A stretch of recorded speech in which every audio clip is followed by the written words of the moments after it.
It's 6 o'clock. Dustin's in for Scott tonight, and we kick off with breaking news. Embattled State Senator Greg Taylor has been removed as the Indiana Senate Minority Leader. That announcement comes just one day after Taylor was accused of additional acts of sexual misconduct. Our Emily Longnecker has been covering developments on these growing accusations. She joins us now with what she's learned. Emily? Yeah, hi folks. Let's get to this breaking news. According to the Indy Star, a total of 6 women have now come forward over the past month accusing Taylor of sexual harassment. Now, last month, top Democrats in the state Senate addressed criticism over Taylor's re-election as minority leader, saying the caucus didn't have the full scope of information at the time of the vote. Now, the same caucus has announced that State Senator Shelley Yoder will be taking over as Senate Minority Leader. Taylor has responded to the latest sexual misconduct allegations, denying their credibility, but said of the original allegations that there may have been times when he blurred the lines and behaved in a manner that made his colleagues uncomfortable. Now, we have reached out to Taylor's team for comment on his removal as State Senate Minority Leader. We are waiting back for comment, but we did get a comment from Senate President Pro Tem Roderick Bray on the Republican side of things, and this is what he said.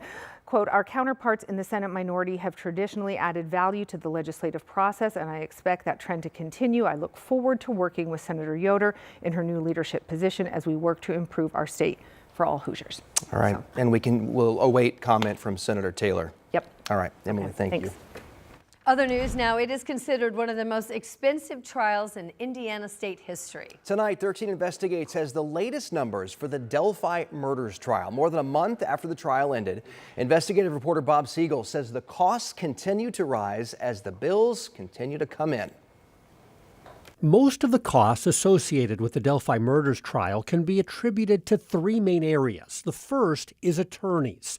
The Carroll County auditor says Richard Allen's defense team has been paid more than $750,000, while attorneys hired to help the Carroll County prosecutor have gotten $322,000. Add in costs for investigators and trial consultants who help the legal teams, and all those attorney bills so far total about $1.1 million.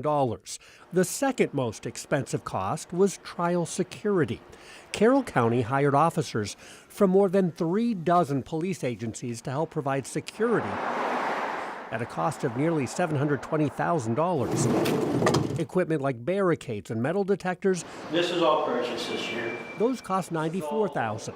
And with additional costs for bailiffs and other security, the total paid so far for trial security is more than $874,000. Then there are costs for the jury. Meals and lodging for jurors and court staff, that costs nearly $200,000, with another $66,000 for transportation, jury questionnaires, and other jury-related expenses, bringing the bill for the sequestered jury to over $250,000. Altogether, the total for this month-long trial, $2,558,000 for Carroll County taxpayers. That's incredibly costly for a single trial, but about $300,000 in attorney's fees could be reimbursed to the county by the Indiana Commission on Court-Appointed Attorneys. And the $2.5 million in costs is still well under the $4.3 million the county budgeted specifically for this trial.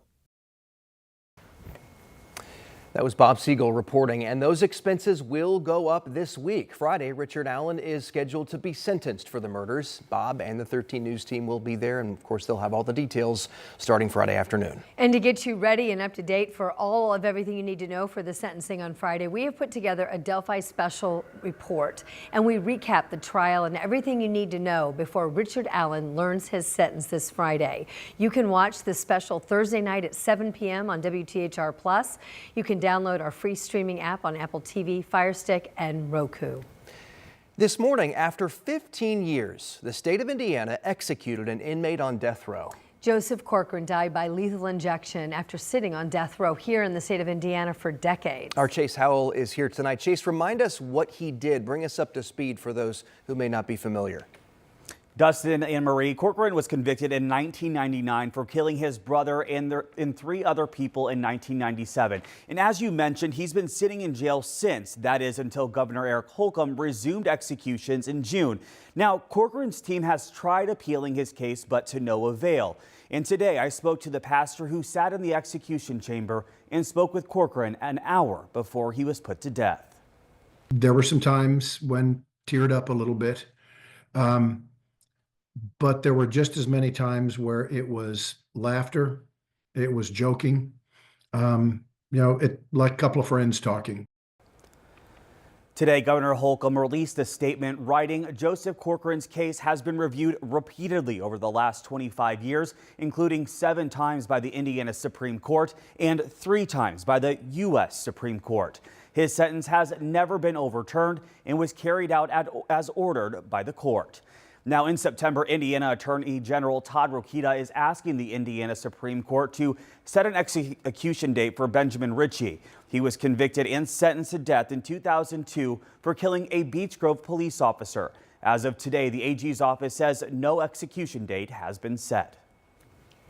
Chase Howell reporting tonight. A massive development project now has the green light in Noblesville. People who live there say not everybody's excited about it. Some people have strong feelings about this development, to say the least. Our Marina Silva has been following this story. She joins us now with reaction. Well, there are definitely mixed emotions. The city council voted to pass the Morse Village project with a vote of 6-3. It'll be developed by the Lohr Corporation. The plan is for the development to have homes, public green space, a roundabout, trails, sidewalks, and a park. The project is expected to start in 2025, but it will be developed within the next 7 to 10 years. Noblesville Mayor Chris Jensen says he's excited about the project, but others say they're not. It has massive infrastructure upgrades for our community, an area of the city that really could use some infrastructure upgrades in terms of the roundabout at 206th Street and Hague Road, also some road widening as well. Trail network, a 6-mile trail network through the project is a huge benefit, and then 30,000 square feet of retail in an area that doesn't have a ton of retail will be a real benefit to the community. So one thing we don't enjoy is more of that city life, and we feel that these townhomes would bring that type of perspective into the community. The mayor tells 13 News city officials are receiving death threats. Now, this is something that both the mayor and the Noblesville resident that I spoke with agree on. They both say there is no place for violence. We did reach out to the Noblesville Police Department about those threats to get some more information. We haven't heard back yet. And also, what about the Lohr Corporation? We also did reach out to them for comment about what's going on, and we did not hear back from them either. All right, Marina, thank you. Thank you.